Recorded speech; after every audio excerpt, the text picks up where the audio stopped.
この番組はご覧のスポンサーの提供でお送りします。Alrighty, welcome everyone. I'm Teeaboo and I am here for Mushoku Tensei episode 4. Before we go ahead and get on into it, let's talk about specifically what happened last episode in like a quick run through, and then we'll talk about some comments that were on the last episode, and then we'll move into the next episode. So, starting off, we continue being able to go outside, which is magical and very powerful and quite a great gift that Roxy has given us. In doing so, we ran across a couple of kids bullying a person who we found out was named Sylphie and has green hair and is thus probably part demon, but I'm not sure because she says her dad is a half-elf, but her hair is different than both of her parents. There's something going on there, but we don't have the information to figure out what the hell it is yet, so be it. The two of us befriend each other and chase off some boys who were throwing rocks and shit at her, and become friends, which is cute. When we return home, we end up with a conflict with Paul, who has been told a bit of a lie by one. His name is like Somal? I think his name is Somal. Holy shit, I got it right. By one Somal and his mother, and is fucking incensed toward Rudy and begins to take it out on him and punish him as he sees fit. Rudy stands up for himself in an interesting way that a child of his age would never do, but fair enough, he's not a child of his age, he's something different, something new, something unforeseen, and stands up to his father, who eventually comes to the realization that he might be in the wrong here and maybe shouldn't make so many assumptions, and maybe should consider talking to his son about what has happened before bringing down the hammer of justice and punishment. So, Sylphie and Rudy's friendship continues, and then another mistake occurs, a bigger one, and one that has to do with Rudy's inability to understand boundaries, and something that we'll get into when we get to a comment. I might use that as the first comment because of how relevant it is. And he rips Sylphie's pants off in a bath sequence, and realizes that she is not a boy and is a girl. It wouldn't have been more okay, well, it would have been maybe more okay, but wouldn't have been okay regardless, even if she was a boy. Like, it doesn't really matter. It's the expression of boundaries and the willingness to respect them that's the problem here, at least to me. If person demonstrates they really don't want to take their clothes off in front of you, you don't take their clothes off, right? Like, simple. But regardless, he makes this mistake, and in a similar turn of events, Paul is given the possibility, the option to grow from his own mistake earlier in the episode, and he does so. He is calm, he says he will not do what he did before, and he sits and calmly talks it through with Rudy to figure out what the hell happened, and potentially how they can fix it. Paul's actual advice on how to fix it is a mixed bag of good things and bad things, but he's still trying as a father, and it's like 10 million steps better than, "No, child, don't say a word, I will punch you." Way better than that. So, good shit all around, honestly, on both fronts, and it all leads to Rudy making a very troubled apology, by which I mean he had trouble with it. He doesn't know how to express himself, especially in serious circumstances, and he defaults to either hitting on people like in an eroge or being really weird. And so it took a few tries to get it out there, but he did, and that's the first step toward trying to be a slightly better person and recognize your mistakes and try to learn from them and maybe apologize to people that you might have harmed because of your mistakes. And it seems to have worked. So, that's our episode of Mushoku Tensei, and we move on to episode 4, titled, I think, Emergency Family Meeting, and I don't know what the fuck that means, but it sounds like an inciting incident to me, and probably a reason for Rudy to leave home. Make sense? Makes sense. I don't know what kind of emergency it will be. If, I'm going to stop assuming that things will happen like a traditional isekai in this isekai, because I don't know that they will. In a traditional isekai, I would have expected already by now for there to be like some kind of a demon lord situation or something big that will force our hero to go and become a hero. Or should I say, our protagonist to go and become a hero. This doesn't seem like that kind of story. It might be, I could be wrong, but it doesn't seem like that kind of story. So maybe we've just got more and more and more of Rudy growing up in town and learning interesting lessons about childhood and life in a society that's more accepting of him. I don't know. We'll have to just wait and find out by watching the episode. But before we do that, let me pull up some comments. Okay. Yep. Okay, so this is the one that's relevant. This one comes from very first question. The thing I like most about this episode is how it portrays Paul as a character and their relationship. Contrary to the usual parents you will find in every anime, Paul is human, and in this episode he learns, struggles, and grows at least as much as Rudy is. Yeah. Yeah, true. He has his own perspective on the events. He's a living, breathing human that wants to do things, wants to do things, not some arbitrary target that exists for Rudy to overcome. Right? He's not just an obstacle. He's a character, and he is characterized, which is powerful. Also, one important thing this episode brings to the table: Rudius is completely clueless to social cues and reading the mood or expressions, almost to the point of autism. I don't know about that, but yeah, no, definitely clueless. I wouldn't say that because that's more of an innate thing, but fine. He didn't realize Sylphie hates her hair. Right. There were a number of instances in the last episode where I went, you idiot, she hates blah, blah. Oh, she doesn't like, oh, this is what's going. And of course, Rudy doesn't get it. And I didn't really click to that. I didn't cotton on to that in this way, which is, he didn't realize Sylphie hates her hair, didn't realize how her gender or how uncomfortable she was, didn't realize calling her a boy would upset her. His only human interaction in the last 20 years was only through the equivalents of 4chan and Reddit. And we're talking about like 2012 when this aired, so those weren't even the way that they are now. You know, not even close. Worse in some ways, for sure. I mean, geez. I don't want to go down the rabbit hole of like looking up when some of the policy changes on Reddit happened and like multiple boards that were very borderline pedophilic content were removed from Reddit. Like that was not that recent, not that long ago that happened. Okay, like there were boards that were dedicated to that kind of shit not that long ago. So 2012, they were still probably up. Yikes, that's a scary thing to think, but it makes sense to me. Yeah. Okay. I have to wait for a sec because there's a trash truck going by. Give me a sec. Okay, little break. Kieran says, I just wanted to point out that this is also Paul's first child, and Rudy's parents are like 24 years old. Of course he's going to screw up being a father. When he said, who am I to say a man's strength is protecting the weak, I think it's because he used physical violence on Rudy, but we only have the context of the fight beforehand. Yeah, I agree. That makes perfect sense to me. Also, the idea that he's young and this is their first child, yeah, that makes sense to me. You're gonna make some mistakes. It's part of the reason to have a second child is so that you can fix all the fuck-ups you made with the first one. At least that's a joke that I've heard from parents who've had multiple children. Ooh, yeah, we're going to get another great comment from Marley. The first part is just thanking me for giving you a spotlight in the first one, or in last episode, and then it goes on to actually have an interesting comment, which is, as for that last interaction between Rudy and Sylphie this episode, I think it's a pretty great scene, because it's Rudy taking his first steps toward having a normal relationship with a person of his age, regardless of gender. I really like the way he first tries to make up with her, with him saying how she's cute and she should grow her hair out a bit more. He immediately tries basically hitting on her after finding out about the fact that she's a girl, and it plays into the earlier Rudy monologue where he was thinking about how it was a wasted opportunity in his old life that he didn't get to bang his childhood friend. So, with all that in mind, he pulls out a couple of lines that sound like they came straight out of an eroge, except that he's nervous both for the fact that he made her upset earlier and that he doesn't actually know how to talk to a girl his age, which makes him completely flub his words and come off as extremely creepy. After that, he's immediately met with rejection from Sylphie, with a tone that sounds like she's kind of disappointed or disgusted about it. I think this interaction is extremely important for both Rudy and the audience. Rudy gets a reality check to realize that his dumb eroge pickup drivel won't work on people, which we know he kind of thinks that way because of the interactions with Roxy from the last two episodes, right? Because these are actual humans, or whatever the fuck Sylphie is, with their own emotions and dynamic personalities, and the audience is made to realize explicitly that the protagonist can't just win people over with his epic gamer knowledge from his past life, which contrasts the conversation with Paul from earlier in the episode, where he used his epic gamer knowledge to win people over. So it's a mixed bag. There are useful things from knowing all these things, and also you kind of can't treat people like they're characters in a video game because they're not. Excellent. Ultimately, the show in this episode continues to build this gray ground for the characters and the world where people will act in differing ways, both good and bad, and I think it's the biggest charm of this series.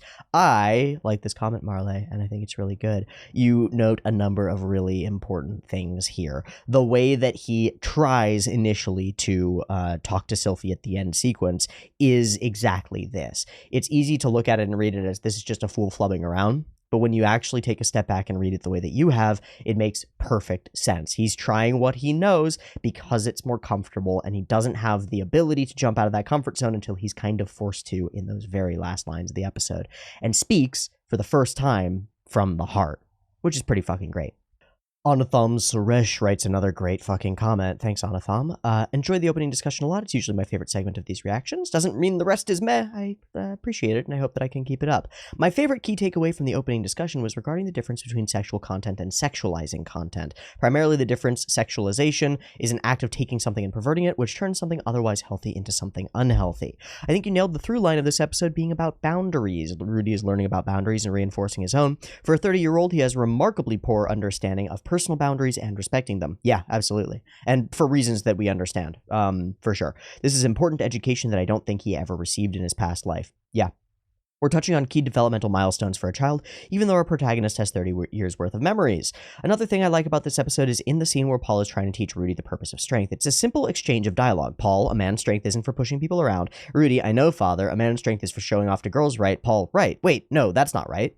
In this moment, we see that Paul responds to Rudy while presuming Rudy's response. He isn't listening to Rudy. His head is already full of what he expects Rudy to say and then what he's going to say afterward. This small interaction does a lot to characterize Paul, and this also foreshadows the interaction he has with Rudy when he learns of what happens with Somal, where we further build on this trait of Paul's. Right, he assumes that he has all the information and understands what Rudy is trying to get across instead of actually listening to him. It's a cool little thing I noticed and thought I'd share. Yep, thank you. Thank you, thank you. Okay, and we're going to do this as the last one, I think. This will be from Saturnius with a 5 for the first S. And I might skip sections of this because they verge on potential spoilers in terms of thematic stuff, but it's okay because the comment is valuable enough that I want to go through it. So Saturnius writes, something I've realized is that if you show something from the perspective of an evil character, more people are willing to be kinder to those characters than we would otherwise be. Maybe it is because we only experience the inner psychology of our own person, thus allowing us to empathize with the character whose inner monologue or psyche we hear/experience, in a way making them an extension of ourself, in turn extending their forgiveness and perception of growth more than we would if they were seen as distinct different characters. So if they were separate from us, we wouldn't be able to empathize with them as well. I think that's simple.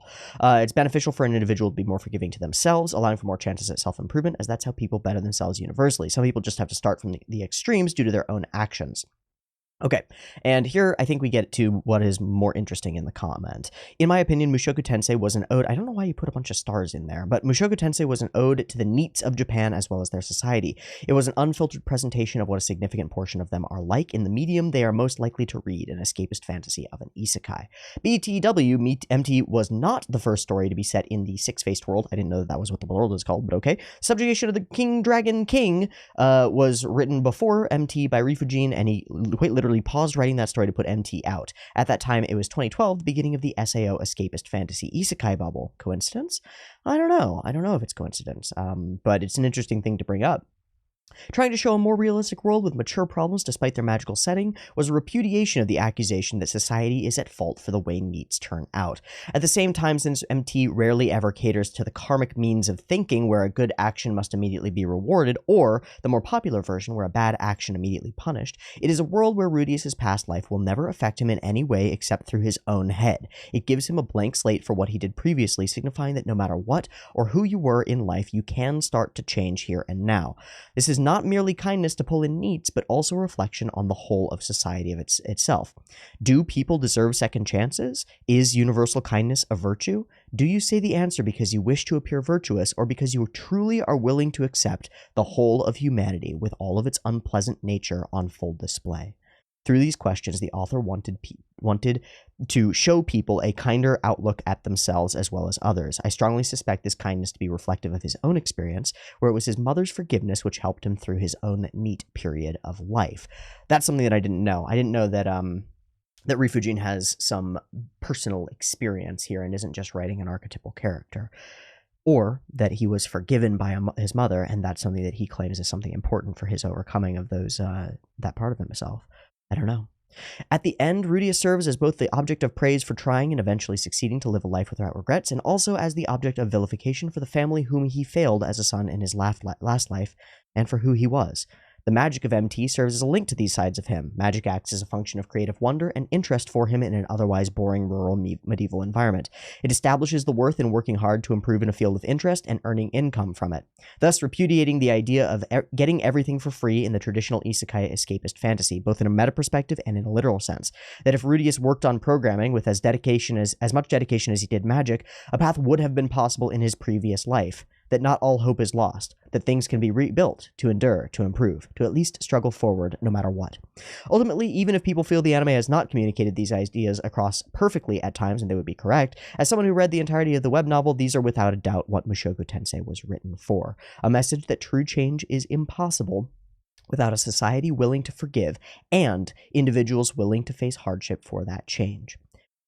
And then he ends it with a quote: "If there's someone like Rudius close to you, and that person were to have even a slight change of heart and try to start over, I sincerely hope that you won't abandon them." And then we get the nail in the coffin, which is the post that Saturnius commented on in his own comment. Okay, that was a long one. Yes, it was, but I appreciate it. Personally, the LN is something that people could look at 100 years later and still feel connected to. We'll see. A story about humanity with all its flaws and hopes, and my God, is it beautiful. MT is bait and switch of the highest order.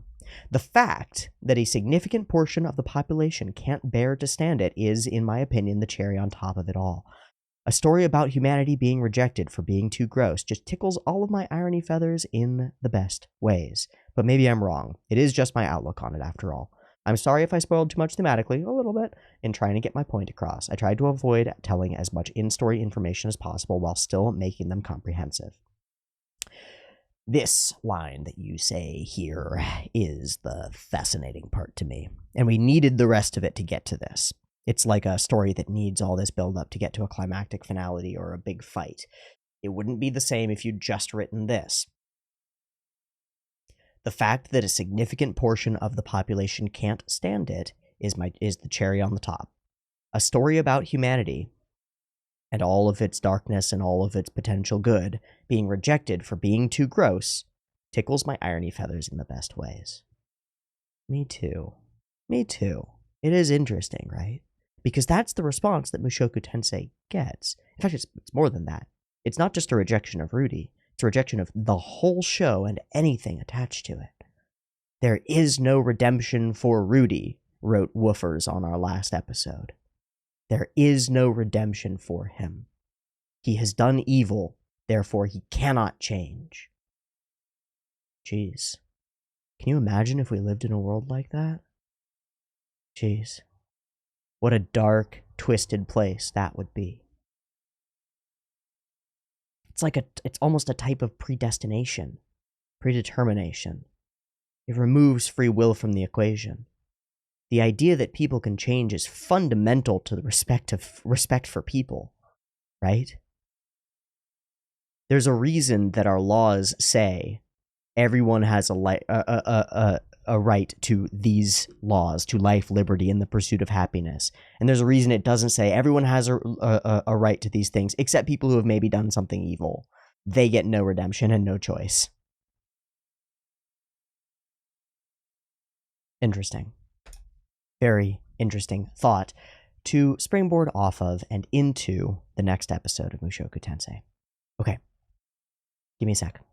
All right, welcome back. We're ready to roll for Mushoku Tensei Episode 4. I've got it up and ready to go. It's at 0 seconds. There will be 2 versions of this reaction. Picture-in-picture version available in the description. Timer-based version is right here. You're watching it right now. And we'll have a beep timer for your syncing purposes that will be coming at you in just a second. Go ahead and like the video and give the channel a subscribe, and don't forget to comment if you have something interesting to say, and I might read it at the beginning of the next episode, as well as if you want some early access to Mushoku Tensei, you can find that on the Patreon link in the description. Let's get right into it. Beep timer.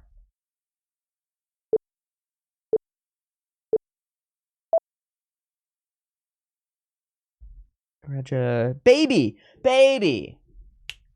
Baby! I mean, they've been working at it, so...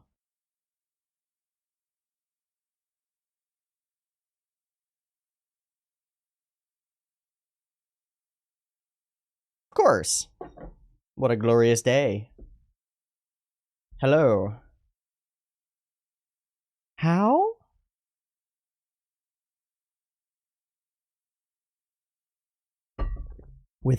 With him?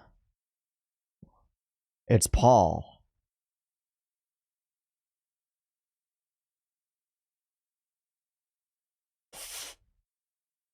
Yeah.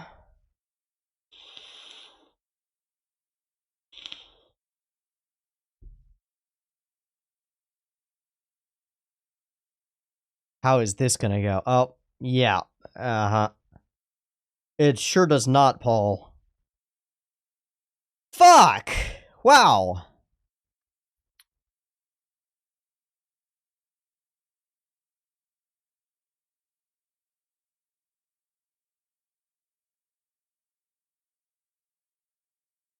Fucking the maid, huh? Also, what's her deal? She's, like, part demon, right? She has hair color.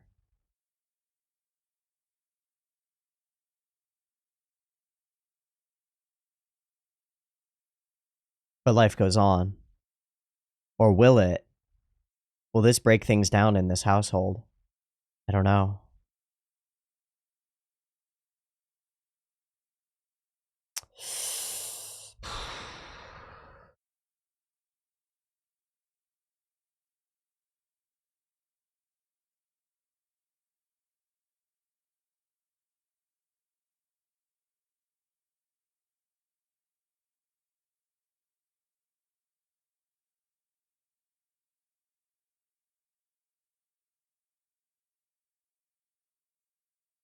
Damn.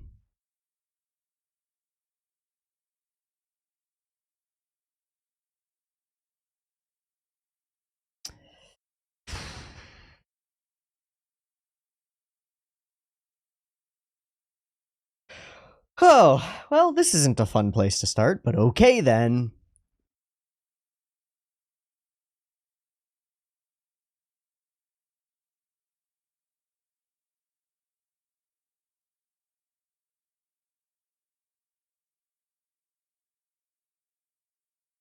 Jeez.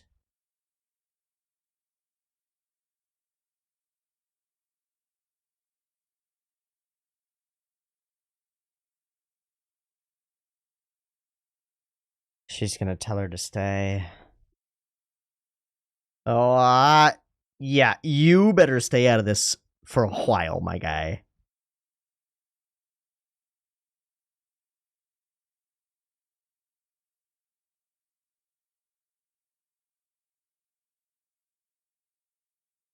Yeah. Yeah, for sure.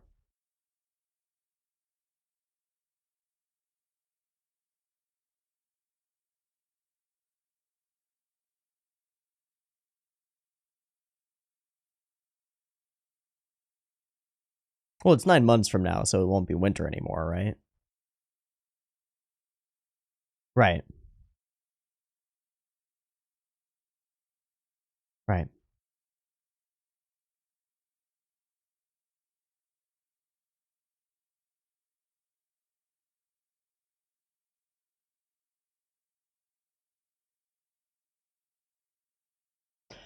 It's a selfish reason to help her, but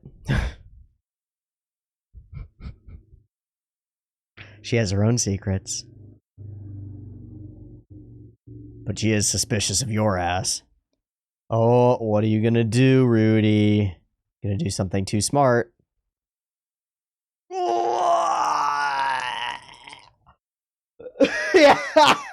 You fucker. You little scheming schemer. Just turning all the... Oh. Huh?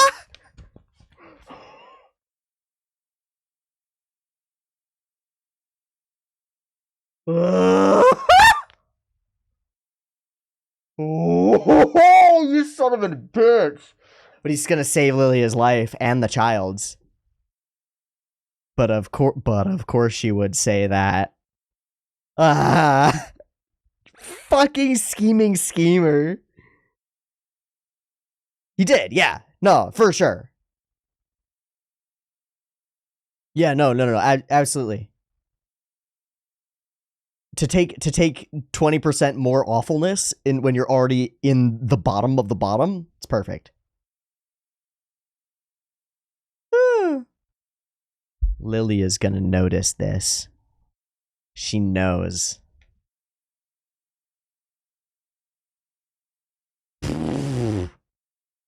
Brutal. Brutal, just destroying her heart. It's a baby, Mom. But it's not your child. No, you gotta stop it when you're ahead. Oh, brutal. She's gonna break. And she's gonna be deeply happy because of it.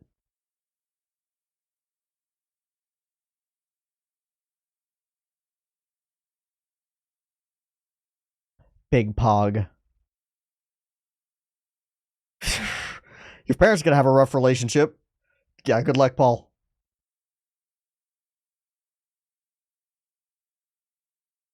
Anatta.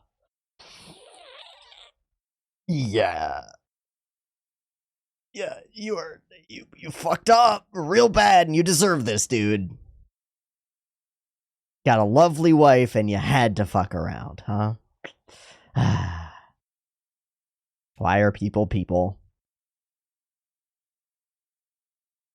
Not my fault.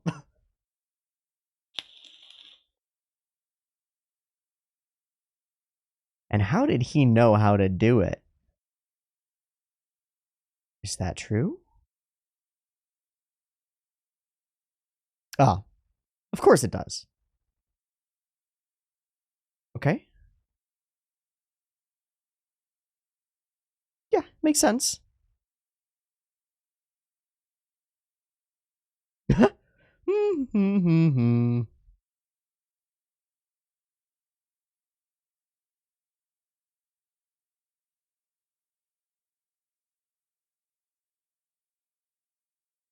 She really did seduce him.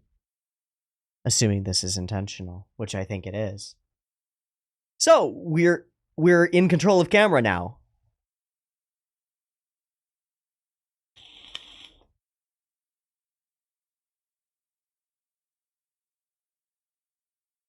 Okay, we'll talk about that sexual sequence and the sexualization there. That child understood exactly what happened. And smooth, impossible. What the fuck was that? Yes, because he's horrifying. In a manner of speaking.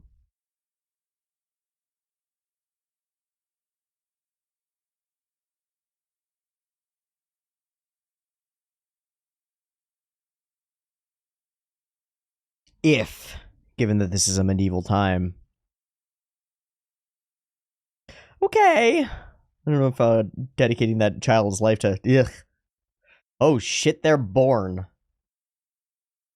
They're both children? Both girls? I mean, they're both children, of course, but they're both girls? I can't fully tell. Oh, shit. Two moms.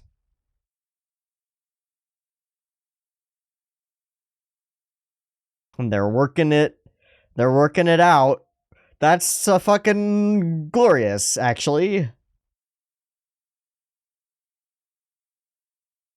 And we're going to school with Sylphie.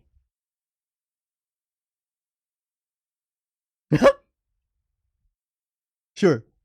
Eh? No, I've made my decision.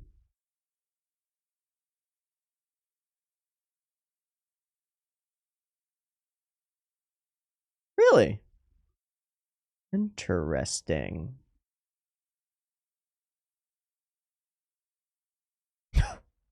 Wow!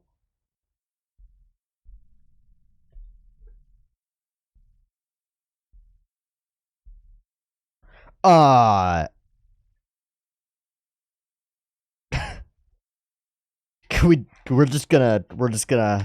gonna talk about that later.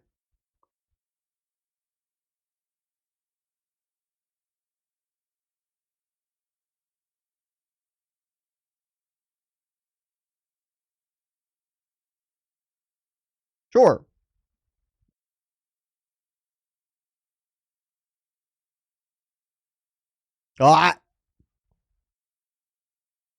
Why? Being a Gish is awesome. Just be a Gish. Be a magic swordsman. Do both.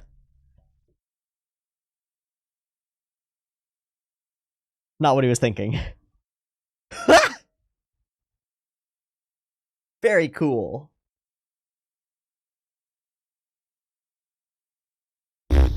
Well.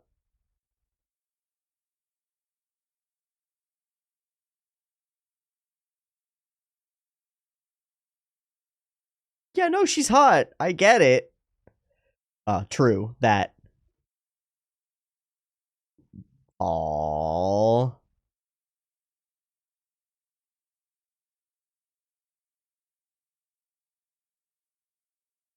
Menu.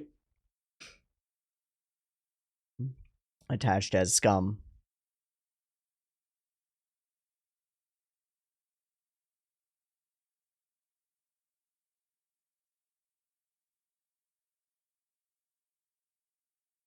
What was that? You won't need school? Oh, but you're gonna become a swordsman, right? Or a wizard or something.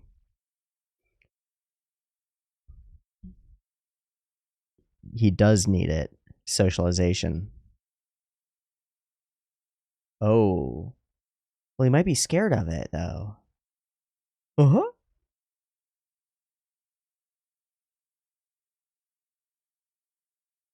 He's got a lot of magic. I don't know about that.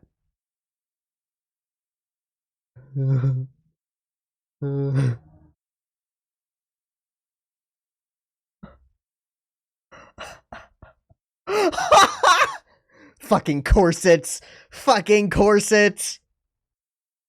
Jesus. Where are you padding? Yeah, we know. Okay. Hi. Yeah, we know, Paul.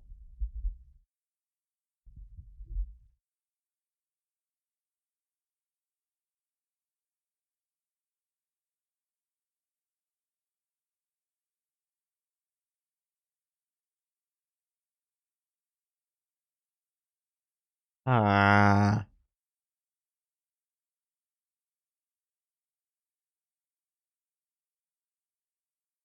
You have.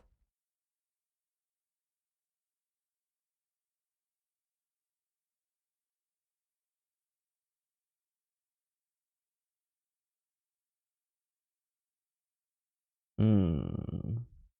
But I need to be more amazing. Oh.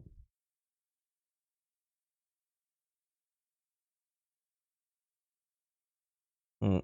Big hug yoink. Please no leave. Yep.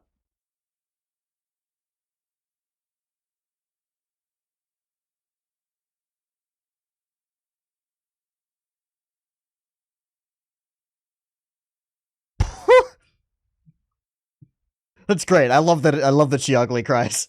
That's great. Why would your father sleep with Lilia? Hmm. What do I need more of that for? I have a feeling the story might answer that question. Yikes. Okay, so there's a line of bad.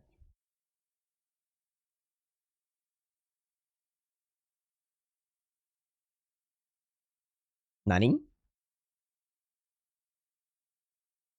Roxy? Roxy!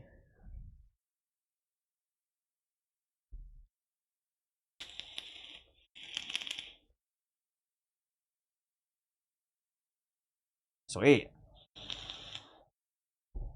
Doubt it.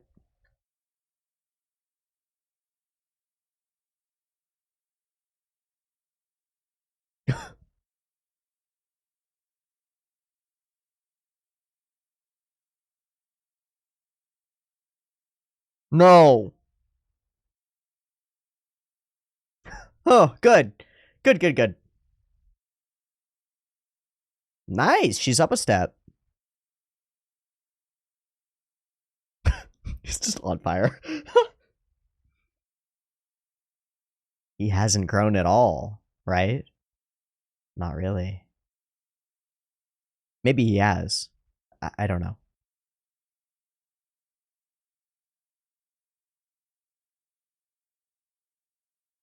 Yeah. Yeah. We're going to magic school. We're going to magic school.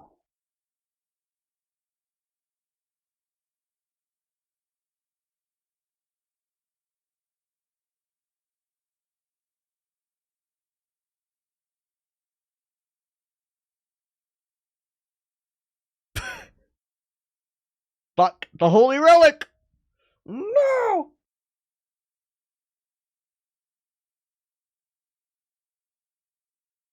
Hmm.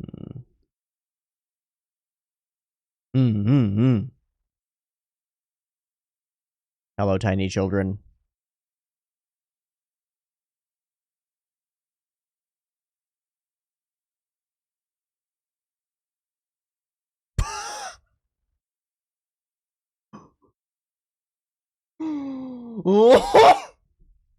Did they both simul-thwack him? Oh. Yeah, they did. Ow. My shins.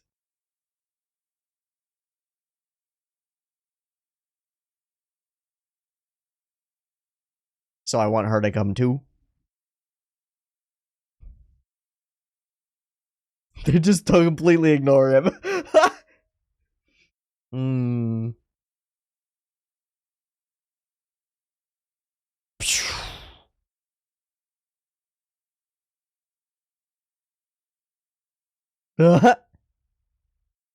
Hard no. Doesn't need the sword.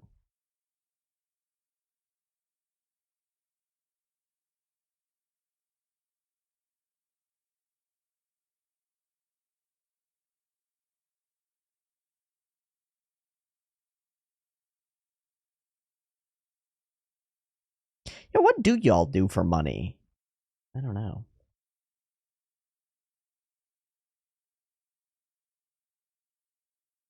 I'll work my way to it. To pay for my fucking self. To pay for Sylphie. Holy shit.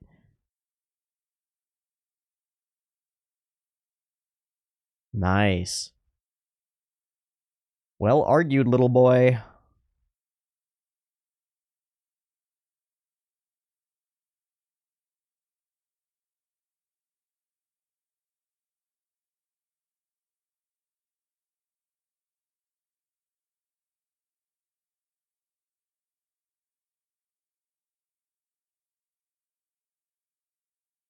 Who dis? Maybe this is our arrival. Somebody new. Somebody interesting.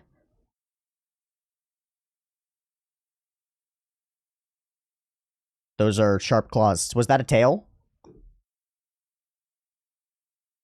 Those are sharp nails. Ah, shit. It's one of those.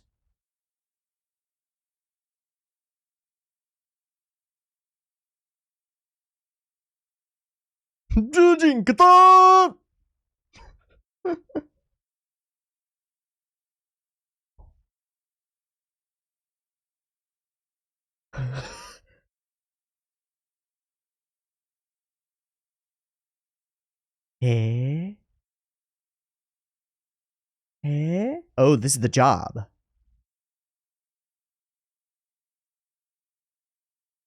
Eh? Huh? You asked for a job.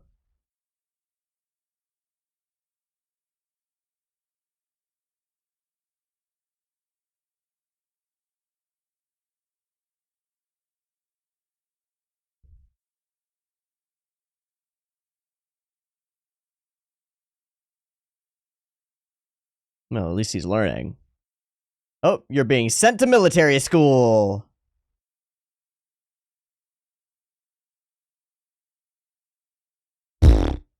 This is to show him off to the woman, right?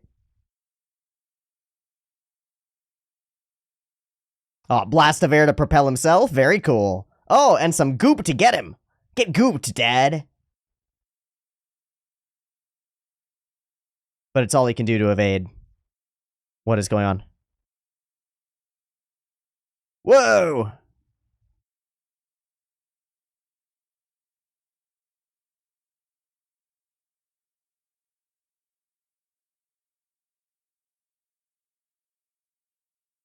Ow.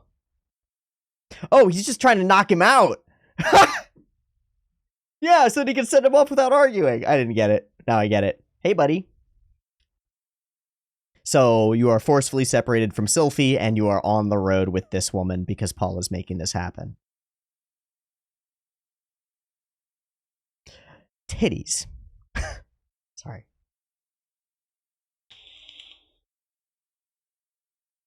Yeah, I fucking know it.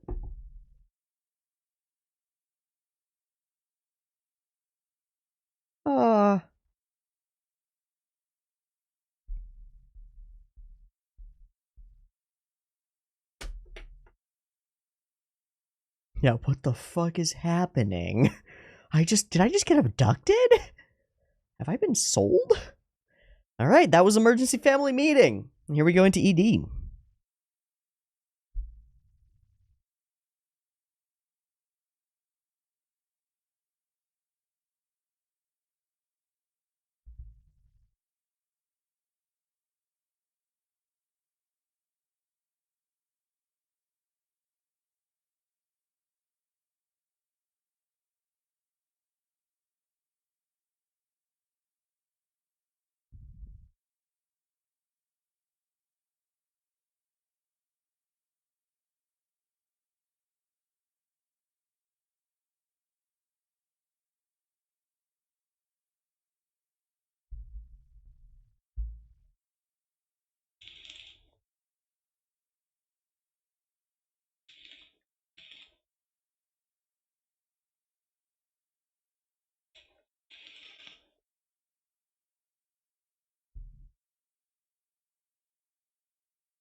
A Young Lady and Violence. What an interesting title. Very, very interesting title. Okay. This is a tough episode. Because there are a couple things that stand out as really tough actions by characters. And that do a lot to demonstrate the world that we're currently living in a way that hasn't been done before. How do people interact in this world? What's expected of them? Where are the norms? We don't really know, right? Because we only know this family. So we don't really know where those norms are. This is a medieval family. They have a servant who is a servant, which is interesting. We haven't really touched on that or brought it up, but we have no indication of why Lilia is Paul's servant. We just don't. She has a hometown. I kind of assumed because she has hair color that she is potentially partially not human, but I could be wrong. So, in the same fucking time, we were overjoyed at her pregnancy. I'm sorry, I am pregnant. And who's the father? Well, of course. And it's, yeah. And he immediately, so this is the only good thing that we get here, which is that he apologizes immediately for it because he knows that it's true. Either way, I like that side of him, but whether you like that side of him or not, it doesn't improve the situation. And very thematically, we go straight into deep, cold, dark winter. This opening sequence is great for setting the tension of this situation, and the slow silence that we get as we establish all the locations here is, and all the people and where they are and how everything's set up is fucking rough. It's fucking rough is what it is. So what will you do now? Well, I'm leaving, and we know, and she knows, this is what she wants to ask of her. Get the fuck out of my house. She knows it, but she's conflicted because doing so is essentially a death sentence for Lilia and for the child, and she doesn't want that. So Rudy gets a little schemy, a little sneaky here. And it's the first time in the episode that he does something like this.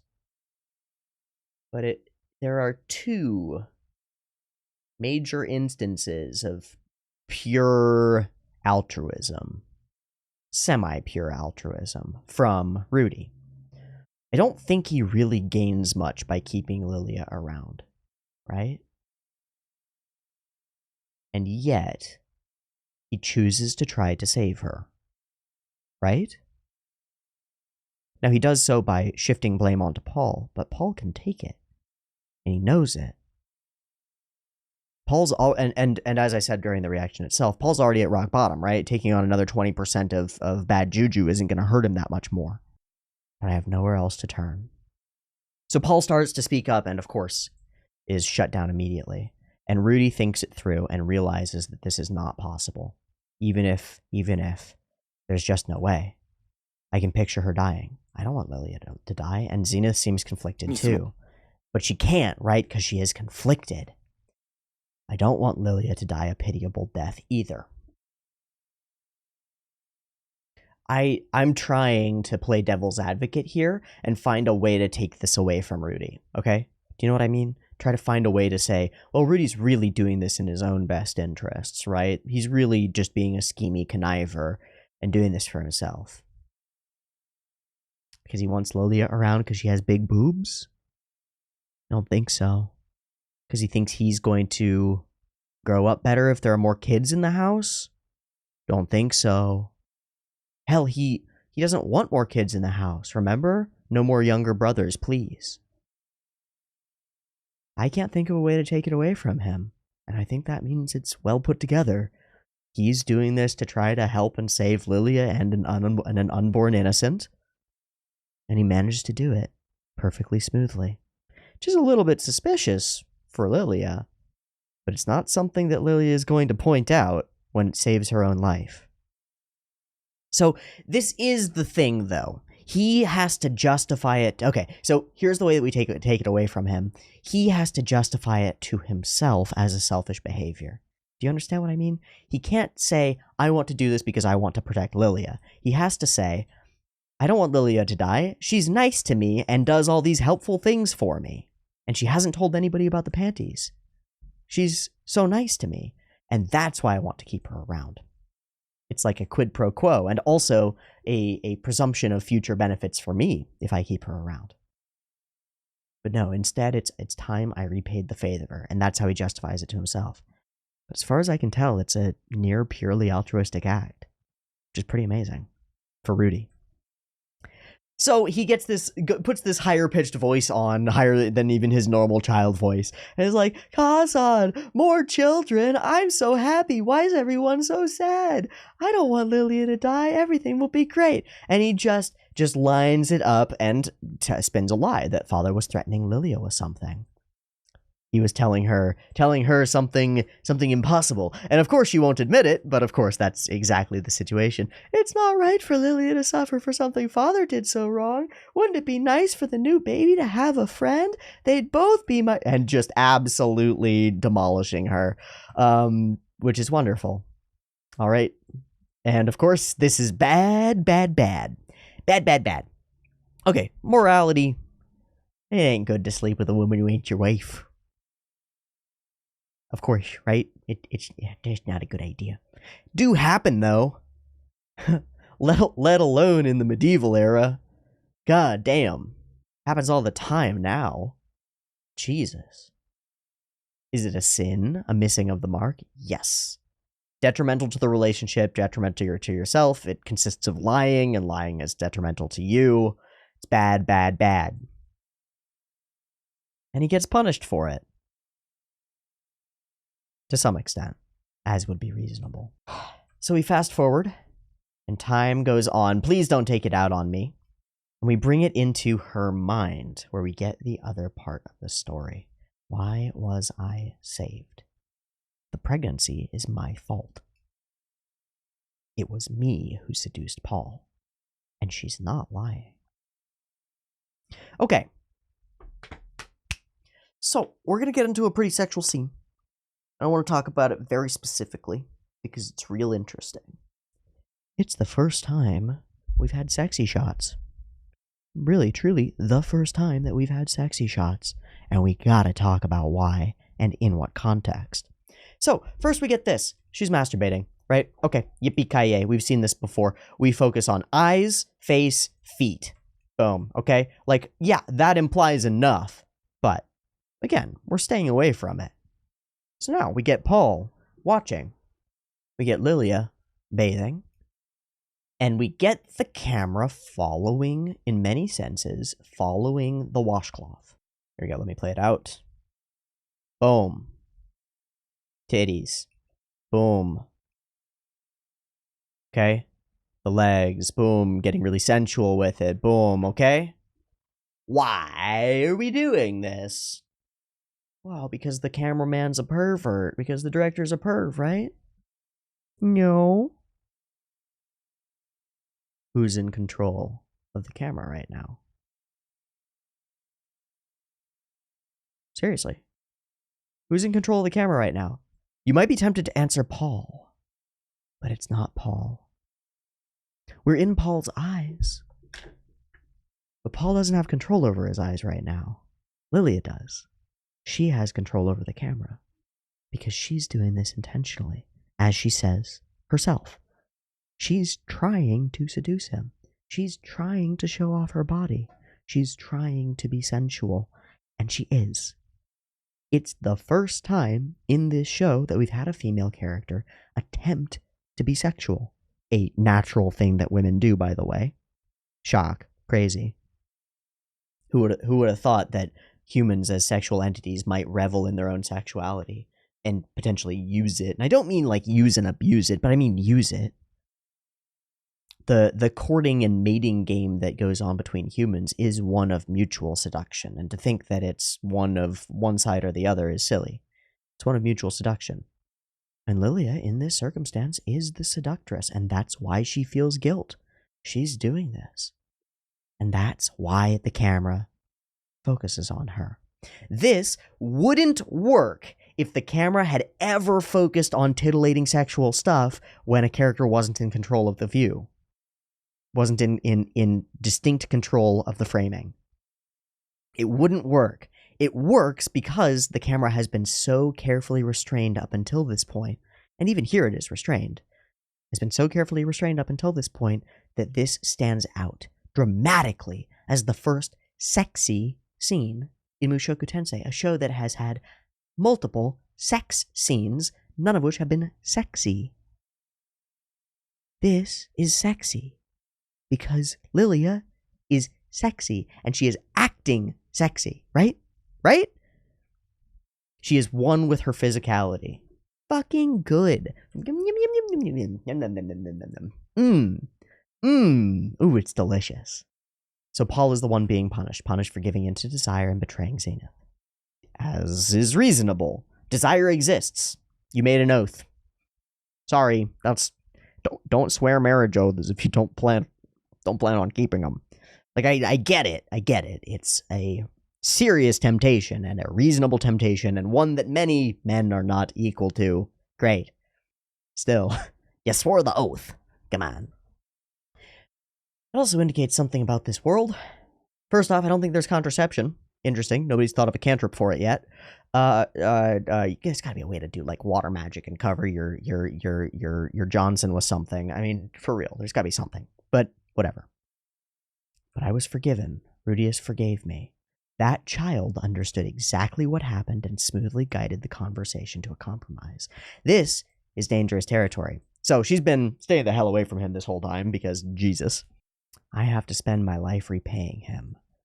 If the child I'm carrying is born and grows up safely, I'll have it serve Master Rudius. We'll see, and we skip to babies. 2 little girls, as far as I can tell. They're babies, so it's hard to say, but I think they're little girls. Would you look at that? We got a whole ass family now. And the family is still together. Despite this hardship, despite everything, Zenith has chosen to allow Lilia to raise this child alongside her own, inside her own household, despite the potential that this child is a continuous reminder of Paul's infidelity. Jesus.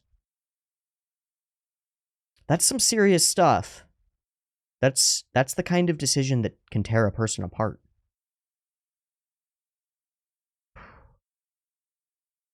It's an impressive move from Zenith. It demonstrates a lot about her character. I mean, Rudy facilitated it, but Zenith has to live with it. We'll see if that develops into anything, but I don't know if it will because we're moving away, right? Okay, kids cry and they simul mom this whole thing, right? Okay. And then there's this. This is utterly fascinating to me. Lily has been talking to me more. Surprisingly, when they were younger, she and my father studied swordsmanship together. Back then, Paul had talent but hated practice and goofed off. To make it worse, he assaulted Lilia while she was sleeping and deflowered her.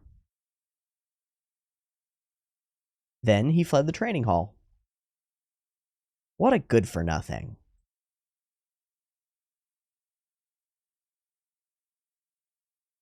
This tells us something about Paul, right? But it also tells us something about this world. We just breeze right over this, don't we? Now, Rudy does, but that's an aspect of breezing it over because other people have breezed over it. This is fascinating. Paul raped Lilia when they were young. Obviously didn't give her a child at that time. Thank God. But Paul raped Lilia and then fled the training hall where he was training for swordsmanship. And now Lilia lives with him. As his maid. As a servant. What happened in the interim is a big set of question marks. Big set of question marks. But that's interesting. It's an indicator of the society that's lived in. One where perhaps sexual assault is pretty fucking common. As it was and has been. In less civilized civilizations. Yikes. That's a really, really interesting thing to keep in mind. There's an additional question. What the hell led to her serving him and respecting him and still being here? What the fuck? The fuck is up with that? I don't know. We don't get an answer for it. All we could do is speculate, and I'm not going to, I think. My speculation, well, I'm going to, I think. My speculation would be that as a woman who has lost her virginity and is not married, she's probably not capable of getting married because people will reject her. And so she's reduced in status to this. That's my guess. And that's horrifying. But I don't know. It's really interesting that we put this here and that we blow right past it. What a good for nothing. Okay, so we sword practice and it's pretty great. We explained something about the sword styles and yeah, you want to become a cool guy like your dad? Is it cool to cheat on your wife and almost wreck your family? Oof. Brutal. Okay, so we get one more sexy scene here. If you've learned your lesson, please limit yourself to mother. Big mommy milkers. Sorry, it is what's going on. But why? Why is it going on here? This time, Lily is not in control of it. Not really. She's not intentionally swinging her tits back and forth. Right? She's not. She's trying to clean a table. But they're looking. And so we're in their eyes. This time, it is the male gaze. And it's meant to be. Right? This is two men discussing the sexual characteristics of a woman who's nearby. This is as gazy as it comes. This is locker room talk. It's exactly right. It's the first time that we've had that kind of gaziness, and it's in exactly the right place. Again, the first time that we had a truly sexy scene in this episode. Exactly the right place for exactly the right reason. The first time we have a male gazy scene. I mean, not the first time. We've had the panty shots. Those count too. This is a little bit beyond that. But it's in exactly the right circumstance. So he pushes him to be interested in Sylphie. We do get an interesting question. I'm sure she will, although I think she's plenty cute as she is. This is an interesting one. something that I've been thinking about, and it's the impossible question of Mushoku Tensei, so I don't want to invite a debate about this. It's the same question, is Rudy a man or is Rudy a boy, and should his sexual proclivities, do those indicate pedophilia, or do they indicate being interested in people you're... I don't know. It's an impossible question, I think, at this point, and I don't want to dive into it. Unfortunately, I've already opened that Pandora's box, so whatever. I think she's plenty cute as she is. Do you remember being like this? Do you remember being in... when did you get your first crush? I think I got mine... Well, there was elementary school. But... And there were, like, things where it was essentially kids playing out the ideas of relationships that they had seen elsewhere, not really understanding what was going on. Middle school was when the crushes really hit. I remember I had a crush on this girl named Emily. I thought she was so cute. I thought she was beautiful. Beautiful. And I remember thinking distinctly how beautiful she was to me as like a 7th or 8th grader, and then thinking that like women were just so not beautiful, like so not into those. And then that changed as I grew up and developed, right? This idea of, I think she's plenty cute as she is, where the father is saying she's going to be a beauty someday, and he's like, but she is beautiful, what are you talking about? Something about that rings true to me in a true way and not in a creepy pedophile kind of way. Of course, it's deeply complicated by who Rudy used to be and what he is, but it's an interesting moment. Paul is scum, but I can't deny we speak the same language. Mentally, I'm as scummy as it gets. So we talk about school, not wanting him to go, Sylphie, her desire for him not to go, which is very cute and very sad, as she super duper ugly cries. I actually really like this cry. Okay, it's a little further away. I really like this cry. There's a tendency in shows like this that have cute female characters to make their crying scenes really cute. And, I mean, while it still is to some extent, given, I mean, she has cute features, right, and is crying. And the feeling of a character, a childish character crying evokes immediate, like, if you're a normally adjusted person, I think. But it gets real ugly. She ends up really seriously, like, super ugly crying, and it's great. I like it. I think it's perfect. What do I need any of that for? I'm gonna be here with Sylphie. And so he's doing this, which is sort of wacky. Oh, yeah, so I gotta mention this line, because this is gonna be the part that, this is gonna be something that people will have significant issue with, and I begin to have issue with this. People have mentioned multiple times in the first couple episodes, hints of grooming, and I haven't seen it. I don't see it. Yet. Now I do. Here it is. We'll grow up together, and I'll gradually raise her to be my ideal woman. There it is.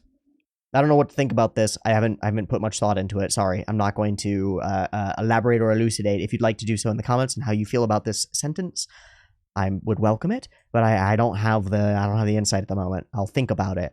I didn't expect it to be there, but I'll think about it.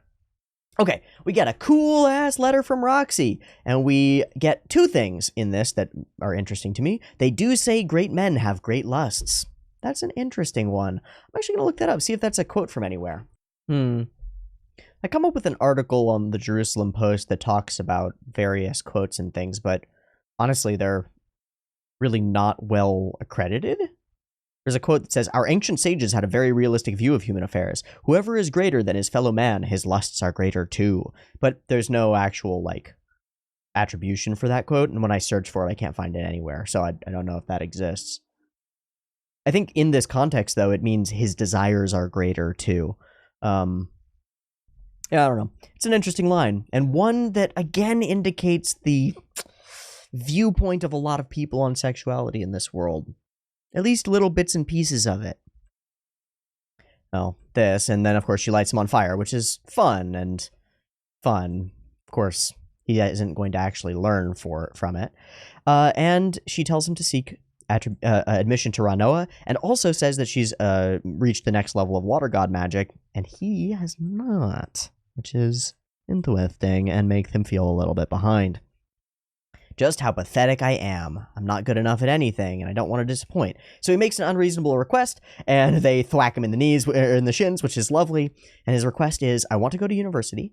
Also, I want to go with Sylphie and have her pay. And Paul thinks it through, and comes up with solid reasons no.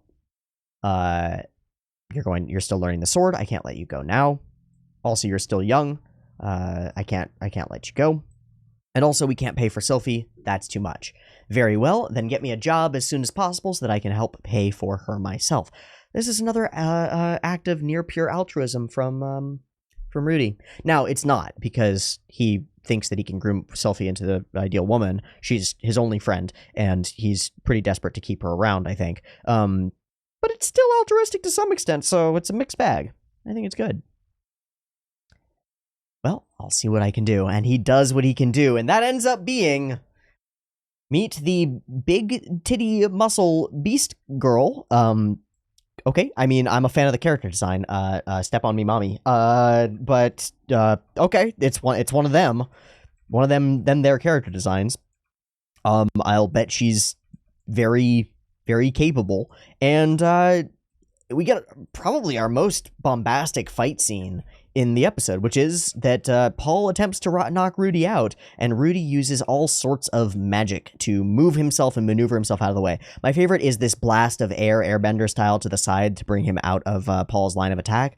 It's really quite excellent, as well as the other things like the goopification and stuff. But then, whoosha bam, and he's in, and he's bam. Got him.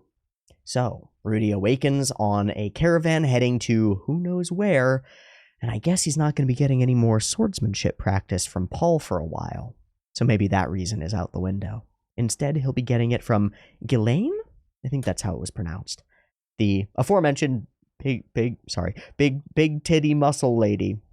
Muscle beast lady.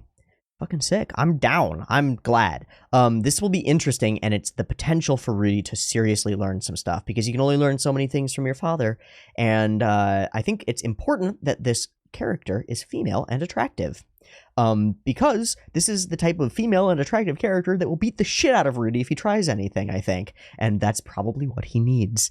So we'll see how the next steps take us for Mushoku Tensei, but so far, I think this was a good episode that does result in Rudy leaving home. Although not because of the aforementioned emergency family meeting, that one ended up being much more character-driven than I expected.